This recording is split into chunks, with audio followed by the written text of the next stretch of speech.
You've got the call. Senator Madigan. Thank you, Mr Acting Deputy President. I rise today to speak to the Renewable Energy Electricity Amendment, Excessive Noise from Wind Farms Bill 2012. Mr Acting Deputy President, the Excessive Noise from Wind Farm Bill is important and necessary. The issues at stake are of vital importance to all Australians.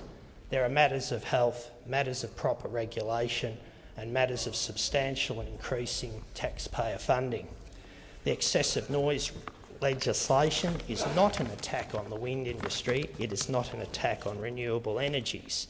This bill is designed to provide appropriate regulation of wind farm noise, delivering some comfort to residents near wind farms.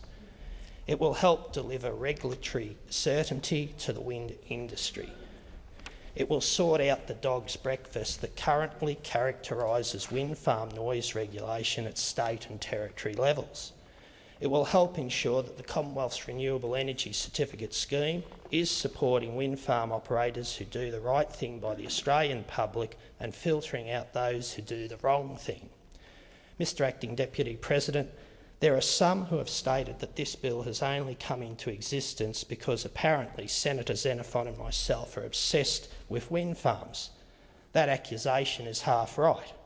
I will not speak for Senator Xenophon. I know he's more than capable than I am to do that, but I will speak for myself. Am I obsessed? Yes. I'm obsessed with the health and well-being of ordinary Australians. I'm obsessed with good regulation and accountability. I'm obsessed with exposing cover-ups and full transparency, and I'm obsessed with the protection of taxpayers' money. This bill is in essence about all these things, but more directly it is about proper regulation and the necessity for compliance. The following quote from Senator Rhiannon regarding the need for independent studies into the effects of coal seam gas could have been written for the wind industry. Senator Rhiannon stated, "The government should not take industry's word for it because at the moment the studies that have been trotted out are from the industry." In her call for a moratorium on coal seam gas, Senator Waters declared that a moratorium must be done, and I quote, "until we understand better those risks that we are taking and those long-term impacts that we may have, potentially irreversible long-term impacts," unquote. And in the super trawler debate, Senator Waters was determined in her call that the onus of proof must be on the industry and that the super trawlers, quote, "must be banned until the best possible science has proven that they are not causing the untold damage the community is so concerned about," unquote.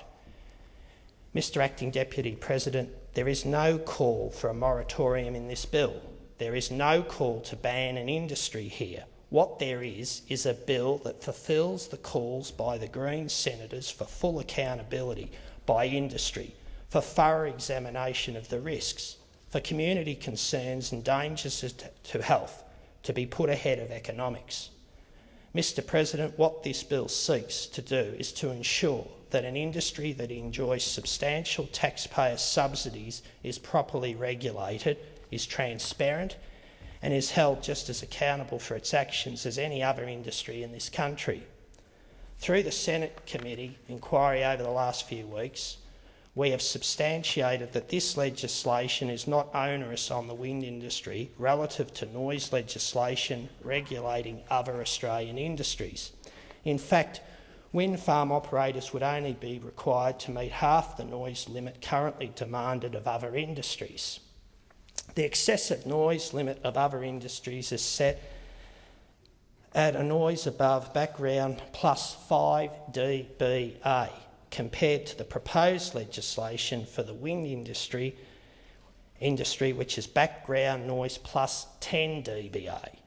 Ironically, the industries that manufacture wind farm components in Australia, few though they are compelled to comply with these noise levels that are lower than the wind industries themselves.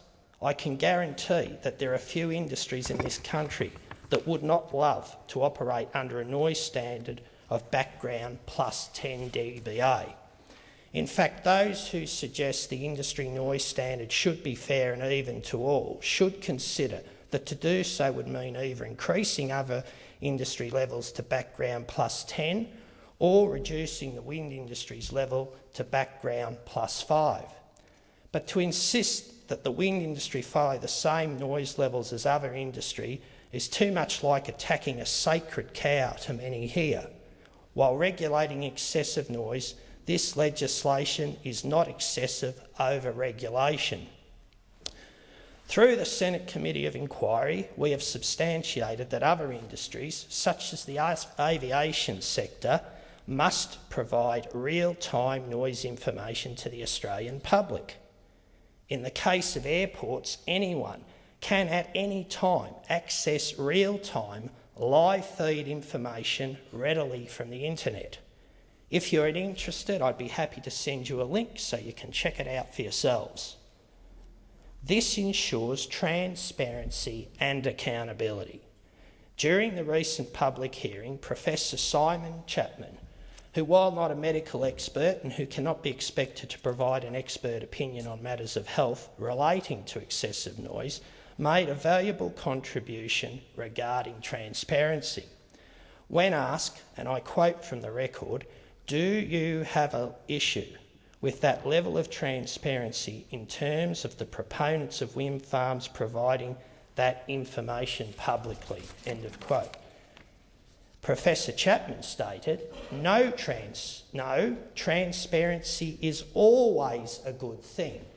The right to information is a cardinal principle of a democracy, which good decision-making needs in order to take place, unquote. Publicly available data helps displace worries and fears, eradicates the veracity of noise data being contested, and supports independent checking and verification of noise data by the public.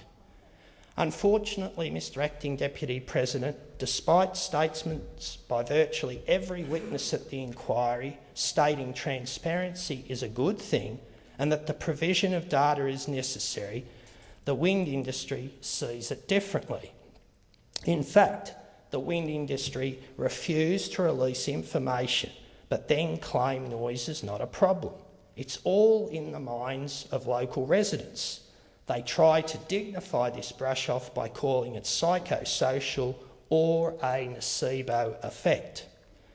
Well, Mr Acting Deputy President, the best way the wind industry can prove that wind turbine noise is not a problem is by making public their noise reports and making publicly available real-time noise data.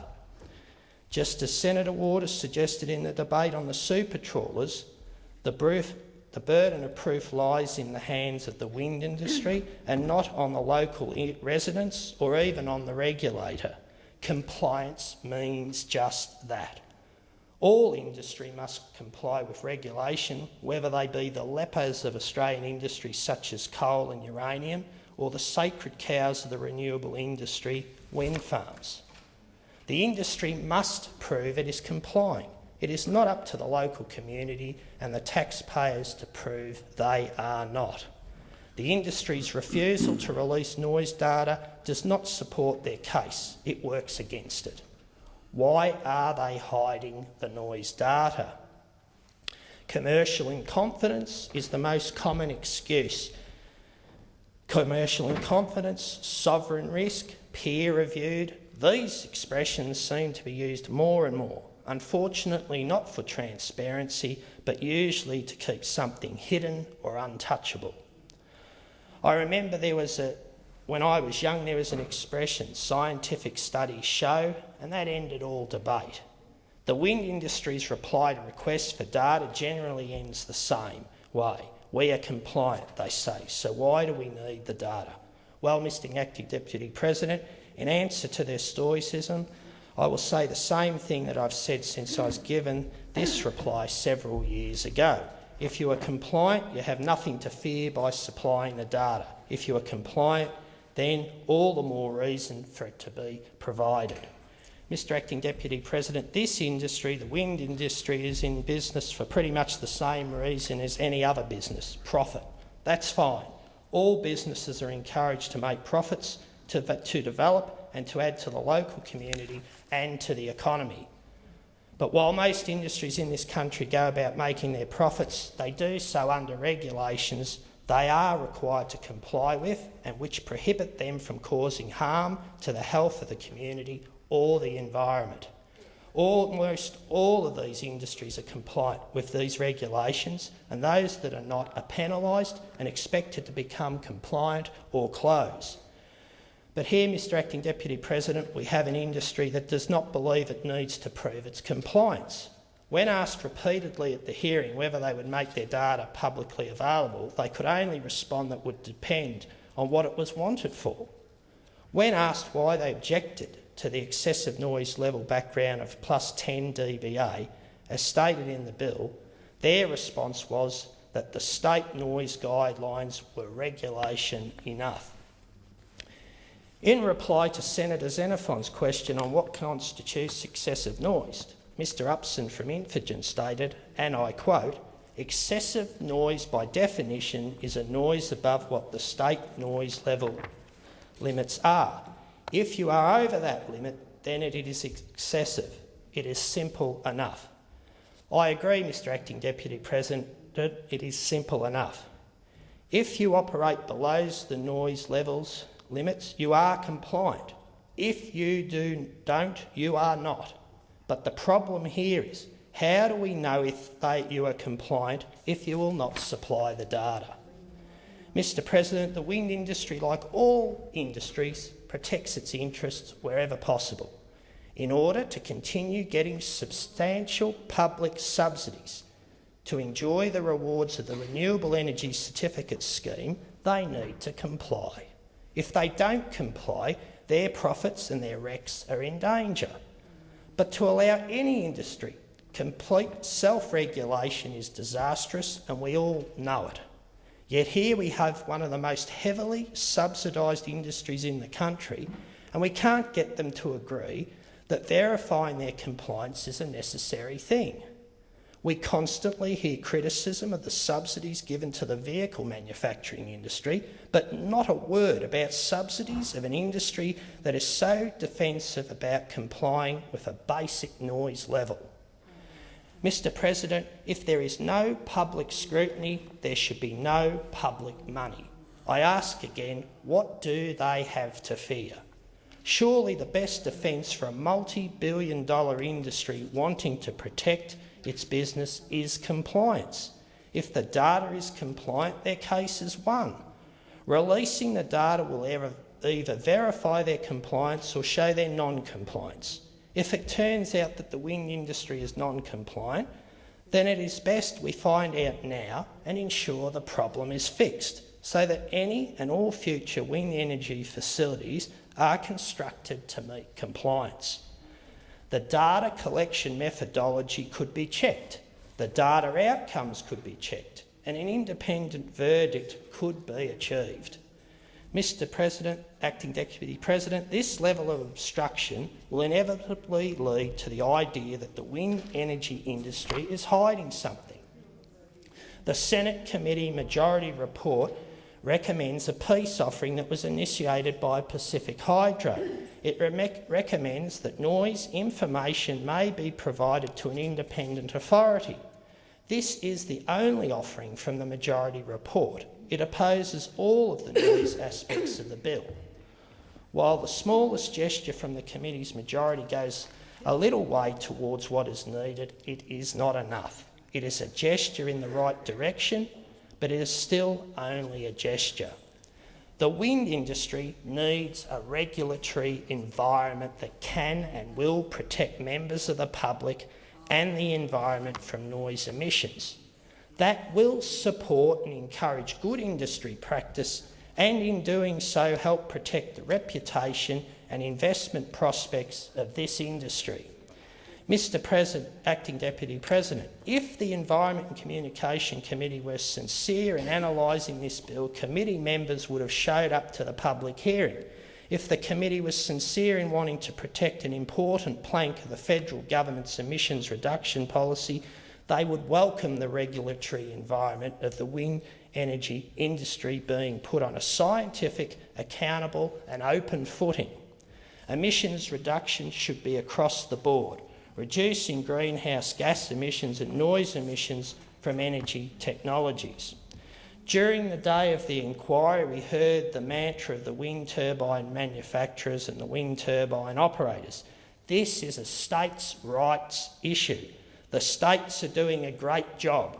Leave the current arrangements alone. The reality is that wind does not discriminate on state lines. No two states and territories have the same standard or regulatory compliance and enforcement approach. The inquiry heard from the Pyrenees Local Council, which has the Warborough wind farm in its municipality. Despite receiving numerous complaints about noise, the council can't assess noise reports submitted by the wind farm to the state regulator. The state-based regulator won't provide them to the local council or to the public. I understand that the Victorian regulator doesn't have the internal capacity or technical expertise to scrutinise noise-related reports it receives from wind-farmed operators and to arrive internally at an expert conclusion about their contents. Instead, it is happy to receive affidavits attesting to the reports being true and compliance being achieved. That is how Victoria's statutory regulator for wind farms, the Department of Planning and Community Development, is dealing with the complex noise and environmental issues arising from the wind energy industry by affidavit. It gets sent an affidavit from a wind farm operator or one of their consultants that says they are complying, and that on that basis the regulator believes them.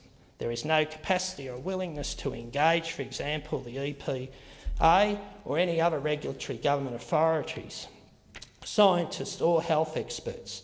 The industry says it's telling the truth, and therefore the state believes it's telling the truth. Because the regulator won't make the reports public, there is no external checking. It was only when Warborough started becoming an issue, with a number of complaints that received, that the department's attitude changed to becoming willing to take an enforcement responsibility suddenly. They then wrote to us and other councils and indicated that they believe, without providing any legal advice, mind you, that they believe the shires were responsible authority for administration enforcement, overriding what they have done on the planning permit. It does not override the enabling legislation that was legally unenforceable. Mr. President, this is not regulation. This is not regulatory enforcement and compliance. This is systemic regulatory failure, when the system that lets the industry do whatever it likes fails to cover up the lack of regulatory enforcement. When the problems become manifest, the response of the regulator is to duck-shove responsibility elsewhere. No wonder the industry likes state-based arrangements so much and is repudiating Commonwealth involvement. I encourage all senators to support this bill.